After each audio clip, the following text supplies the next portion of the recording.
recording. All right, here we are. Another episode. 7, Something's right? different, I think. No more bright invention people. No, we're branching done. out into the world. So Right. I scoured the internets to find someone amazing. Oh. Yeah.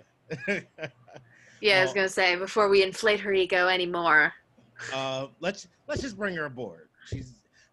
We have Miss Kristin Schier. Did I say it correctly?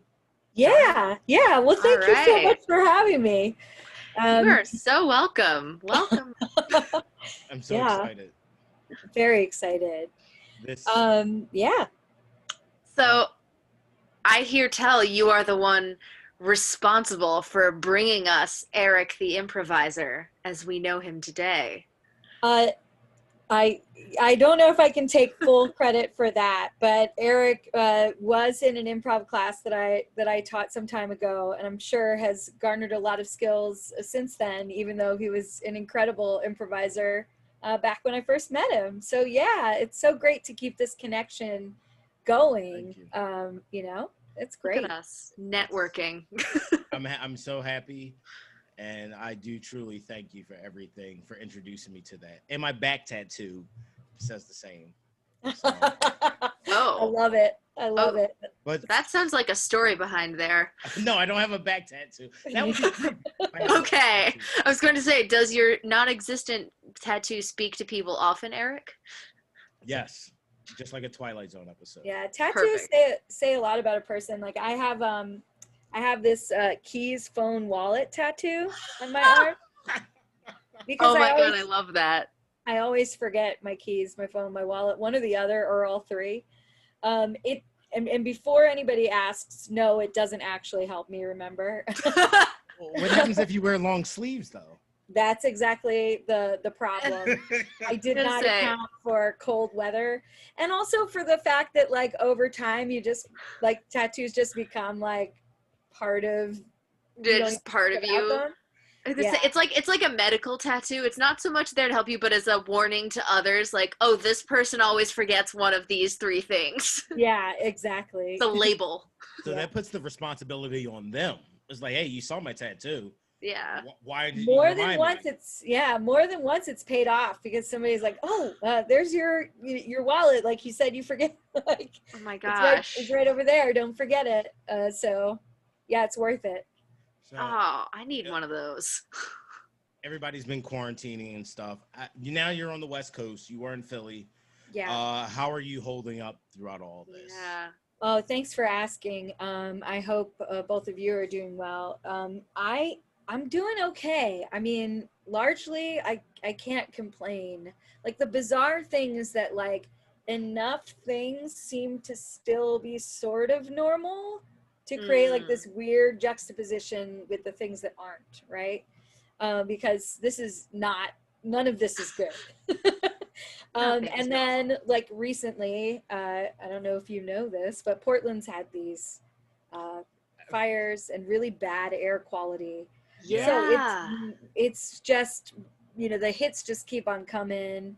One of the things that I was doing, and a habit I started to kind of cope with the fact that, you can't do anything anymore, was taking these long walks. I mean, Portland's beautiful, and there's a lot of beautiful scenery. Like there's Mount Tabor that's not too far from me, and that's a gorgeous walking path. And then you could go down to the river and walk all along the river and cross over the bridges.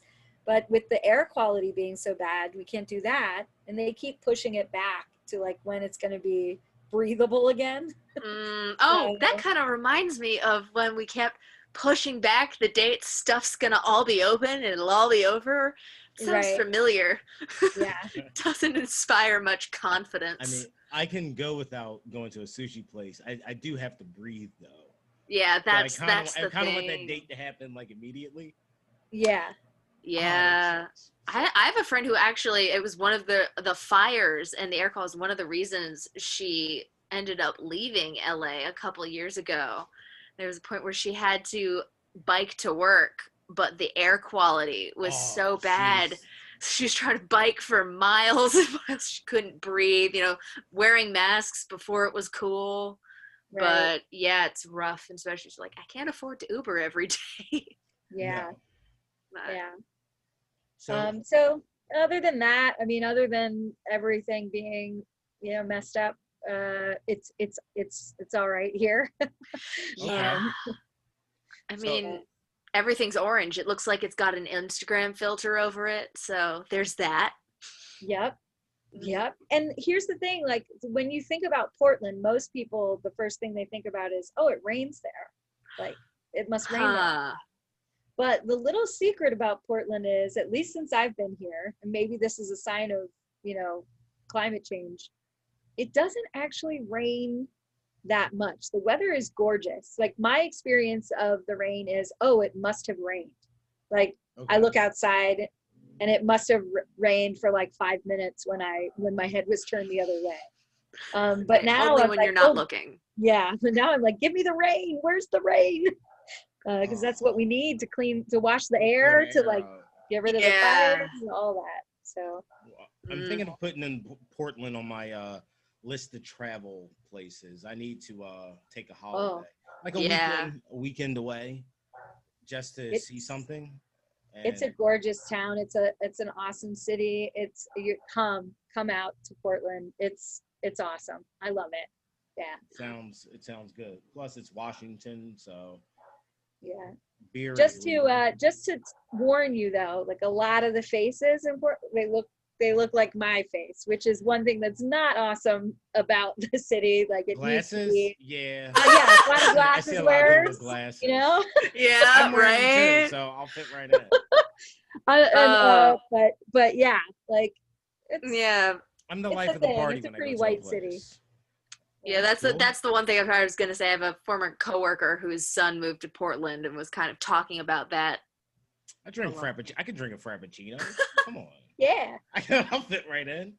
And the other thing that I miss, like even though I love Portland a whole lot, is like so be ready because there's not good sandwiches out here.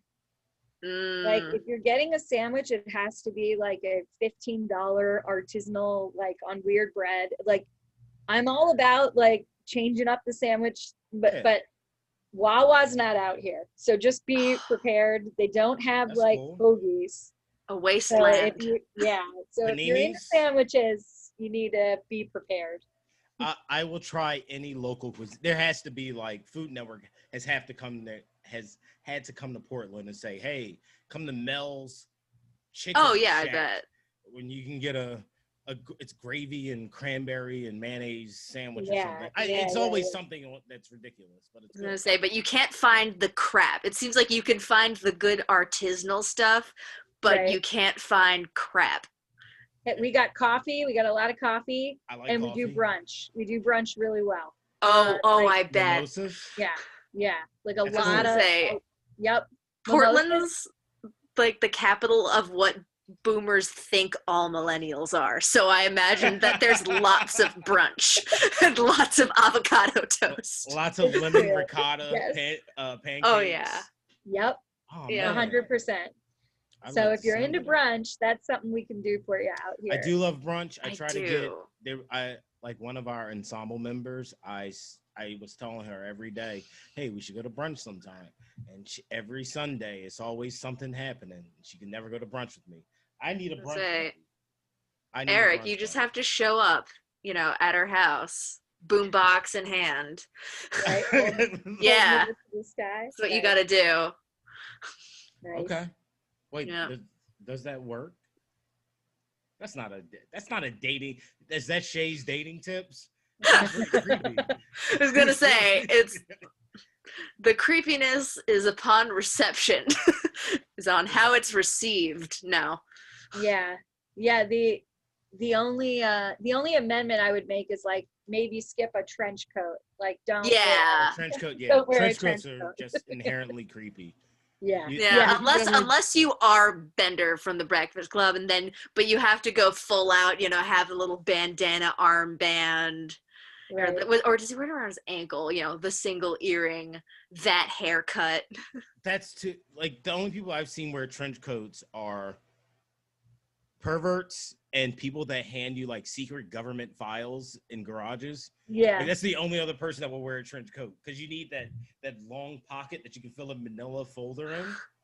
Yeah. Like legal size document, 11 and a half. You could just there's no non-shady reason to have a pocket like that. No. Right. Are you gonna put a personal pan pizza in there? Wait a minute. That's a great idea. Hold up. I was gonna say you have to line it with foil in there, or have like an actual warmer thing. But it's sideways though. All the cheese will fall off. That's true. We can work it out. We've got the idea. Now let's just build. Yeah, we just go. It's all about fine tuning. It's pizza pocket. Yeah, pizza pocket. We need or it's got to be sealed in such a way where it's sealed so tightly the cheese isn't gonna fall off. Yeah. It's like vacuum sealed. Exactly. Yeah, vacuum seal it. Aluminum, like some kind of aluminum foil, so it keeps the heat in. Yep. Have you ever seen those self-heating rations? Like, I know they have them in Japan for earthquakes and stuff, where it's a kind of instant meal, but it also is a thing where you shake it and it gets hot. No, it's kind of like those hand and toe warmers, but for food. So the technology is there. We have the technology. Yeah. What are you going to be on the subway? Just trying to warm up your pizza. We're getting into like, I love it. We're getting into conspiracy theory.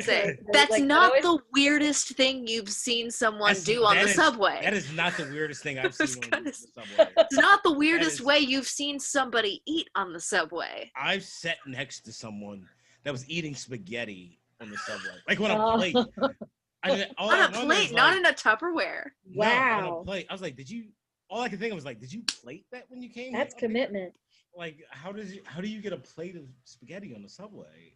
That's incredible. That's the thing that I think of is like, even before they got in the subway, like they were walking through the like it's an improv game, a bowl of spaghetti. Yeah. Maybe tomorrow. Oh man, I was gonna say that's something that I would make like acting students do, like walk the space like you're carrying a bunch of spaghetti on the subway. That's an exercise. That is a good exercise because it's facial awareness. Exactly. You know, that spaghetti's kind of slippery. You gotta be accounting for that. Have a sense memory of the warmth of the spaghetti. Yeah, you know, sometimes the plate gets hot. Yeah, and the smell. What memories does that bring back? Yeah, don't let it get on your shirt. Right. Marron. Where are you going? Where did you come from? Yeah, that's all how it is. So it's sort of circling back to kind of the acting improv going. So are you doing improv out in Portland? Is there a scene out there?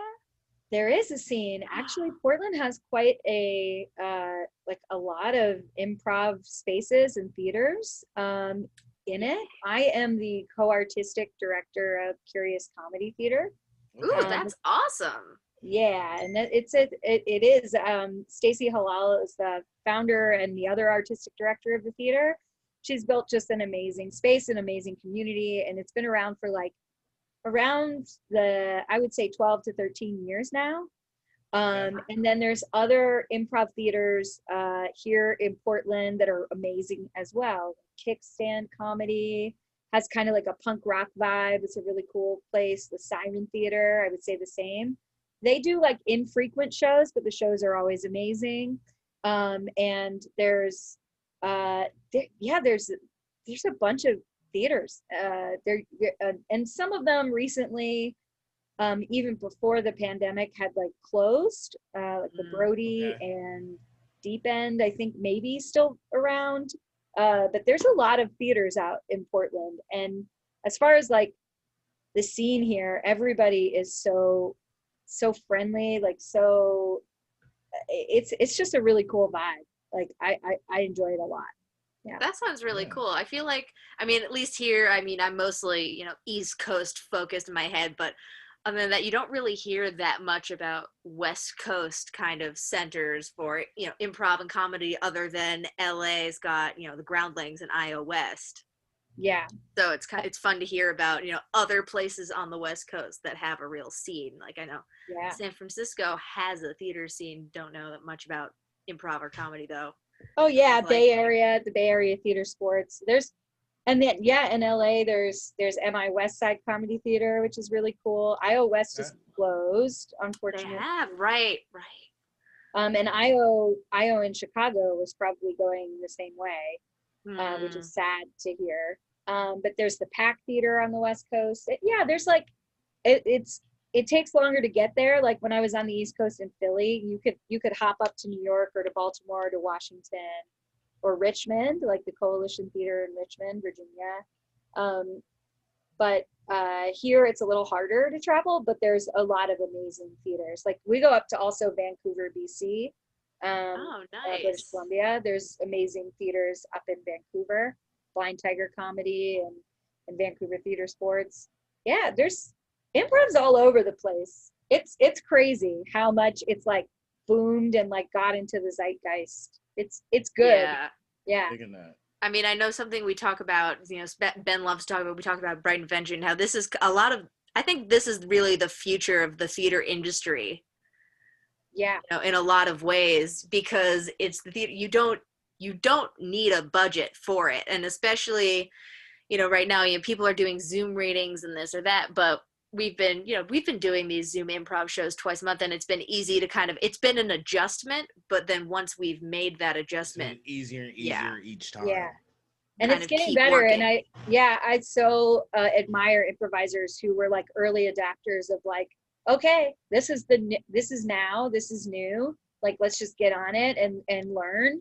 And like, one of the things that's like a negative and a positive for improv is like, people are putting all sorts of range of quality of shows out there, but with each show they learn a little bit more. So even if it's absolutely even if it's a bad show, you kind of like, and then with everything, like you get to play with people from all over the place. Oh yeah, that's been my favorite thing to do. Like Australia. We did. We had somebody who's in Australia come to. I know we came to Improv Playgrounds.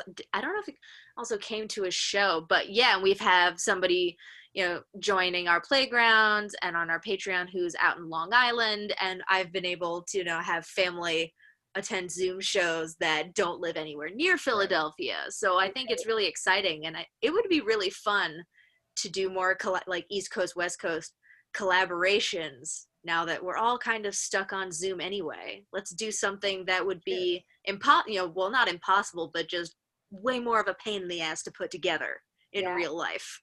Sorry. No, go ahead. A big theater nerd in me is just like popped in the book Jerzy Grotowski, which is an Eastern European, like old school theater person.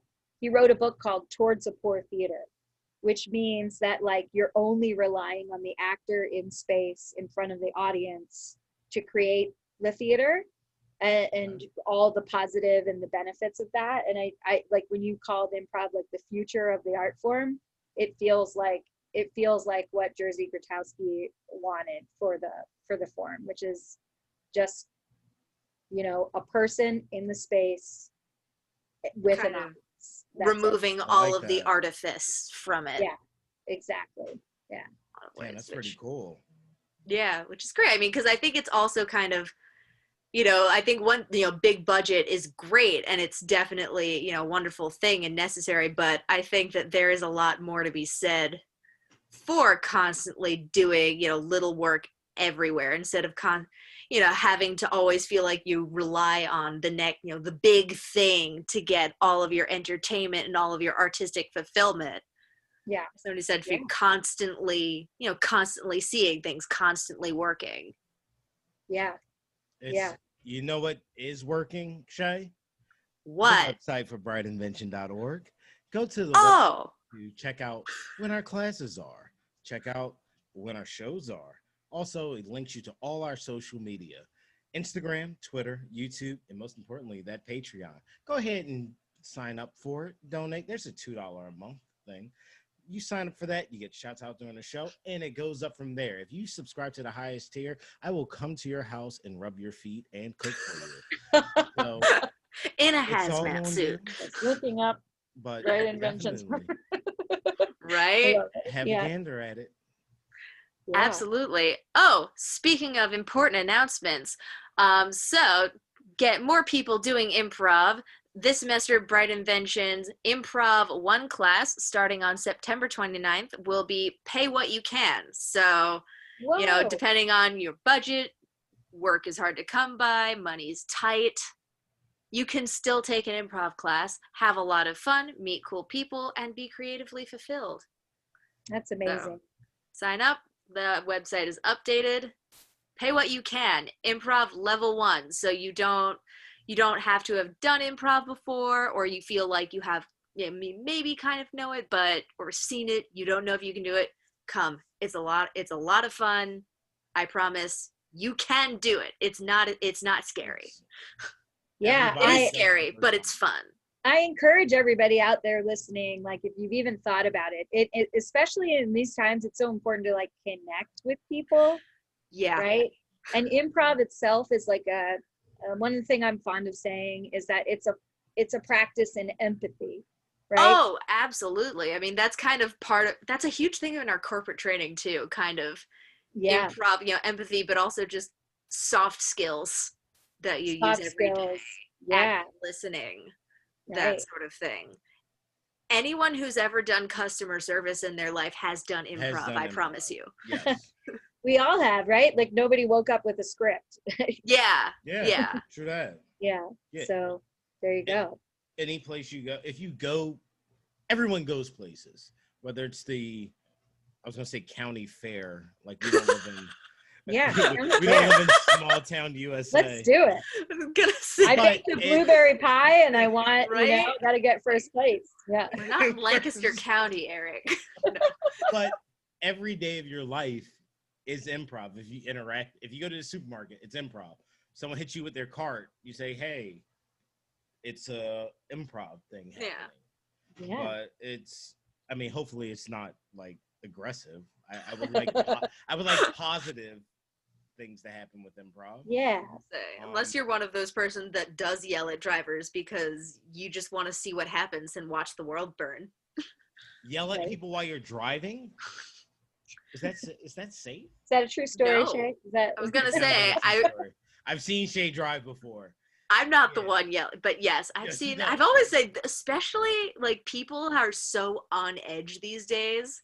I've just had adventures with people driving, through the suburbs. I'm here on the main line outside of Philly, and people are so aggressive. Yeah. like people like, oh, people driving on like Roosevelt Boulevard drive aggressively. No, they've got nothing on the Suburban Square parking lot. Oh, no. The amount of time I've almost died in front of the Trader Joe's. People will squash you like a bug for a parking spot.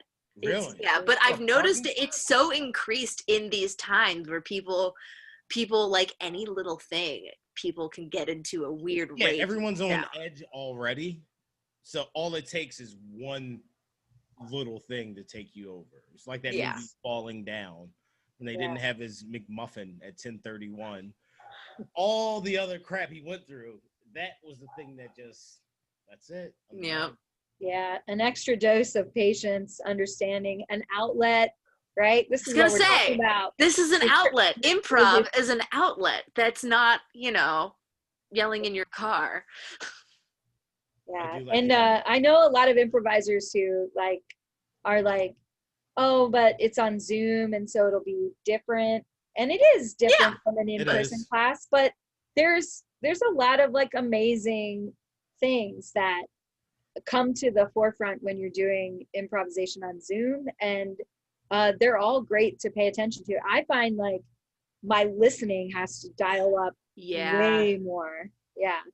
And that's like a foundational improv skill. So it's so great to have this practice like on Zoom and just be like, okay, let me make sure that I'm really listening and I'm really ready. So it's cool. Yeah. It's do you find it easier or harder to like listen? Zoom has challenges that make it more difficult. So it makes me rely on listening like even more. Yeah. So Okay. it is, it's hard, but it's a good kind of hard where you're like, okay, like I'm locked in, I'm listening. Yeah, I was gonna say, So how it's well I'm a healthy listening challenge. depends on my internet connection. Is the other problem. Right, exactly. Yeah. But yeah, it's definitely interesting, but also it kind of uses, I think I've said this on this podcast a couple times before, where doing improv on Zoom you're using different muscles because you're doing on camera things. So when we do long form that's not necessarily comedic Bright Invention, we'll do something that's, called a deep connection start, which in person, is two improvising. You start out and you're looking at each other, making eye contact, and you kind of slowly begin a scene by making observations about the other person, reacting to it, and then kind of let the fiction slowly develop. But the weird thing about doing it on Zoom is you can't be looking into that person's eyes. Right. You're looking at their Zoom square. Yeah, I'm not looking. Or Right. you're looking so you don't look like you're making eye contact. Yeah, unless you're looking at the camera. But then I'm not looking. I can't see either of you because I'm looking at the camera now. So it's an interesting kind of different balance that is more like Hey, on camera. look into my eyes. Shea. Right? And now it really looks like we're deeply connecting, but I can't see you. Wait, Eric, look into our eyes. I'm just gonna. My peripheral vision is great. I will say the fun thing is that you can just make yourself zoom in though for dramatic or comedic effect on Zoom. So there's also, you can use the computer screen for all kinds of fun. You can lift it in, you can get really close and give yourself a close up. Or different characters. Like now every time I'm like, I'm gonna play someone who's old and be like, can you hear me? Yes. The up and no shop. That's the classic immediate thing. Love it. Love it. It's fun to do. Or playing with special effects, it's tough to work out, but the thing about improv is you're about adjusting, being in the moment and adjusting to progress things, and that seems to be what we're doing. Yeah. And we'll make it work. And when things go back to normal, I don't know how that's going to go, but either way, I'm happy to be here, and I am just a product of legendary teacher. I just can't. I'm like starstruck right now. You're fanboying a little bit. I am. Aww. You've got butterflies in your tummy. Well, I'm the product of every student I ever taught. And was honored to teach. I mean, it's cliche at this point, but you really do learn. It's a so lot. True. It's so you really true. Do. Yeah.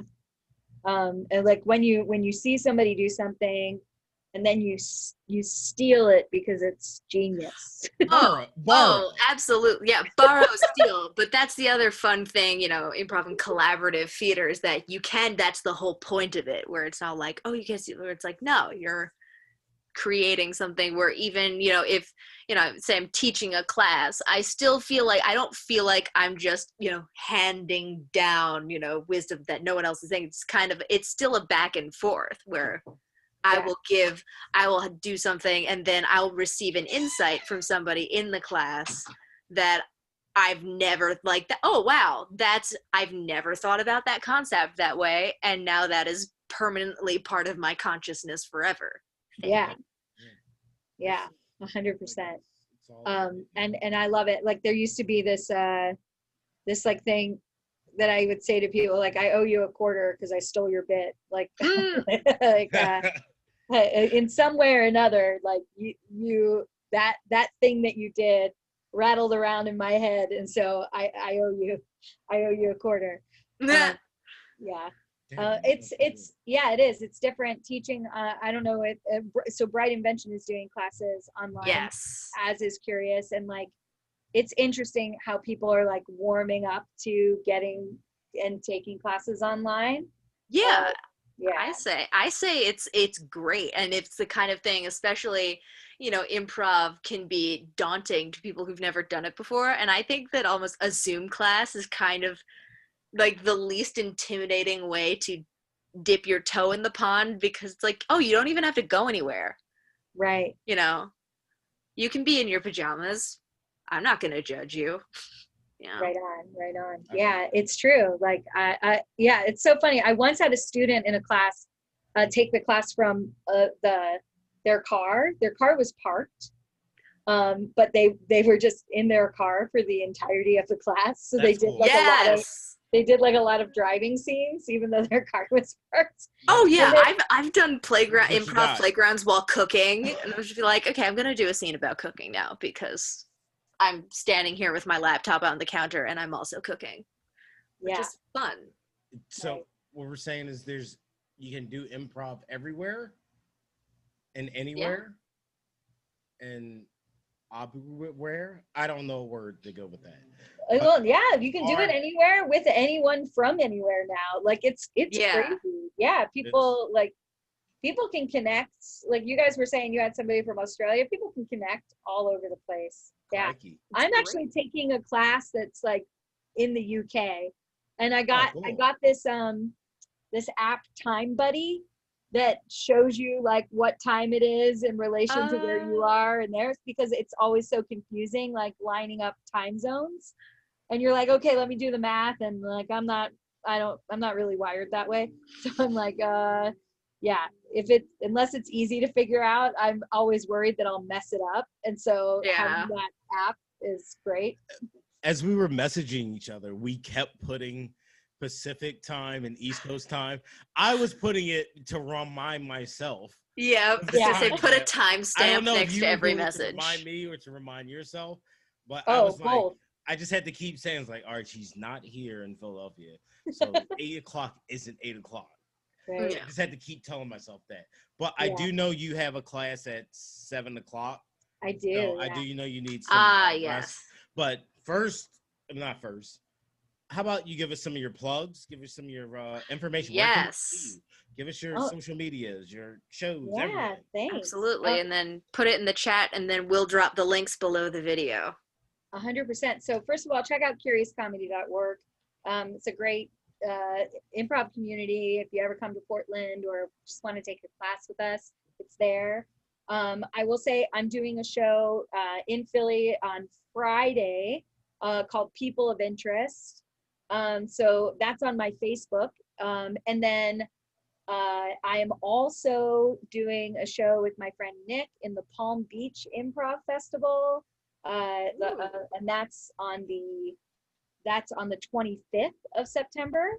Okay. And sandwiched in between there, I know I'm giving a lot of info, but we have this is great. Oh yeah, we have a sketch show that I host live, even though the sketches are recorded, called Rewired at Curious. So that'll be 4 o'clock East Coast time, 7 o'clock our time, and that's live streamed. It's all free.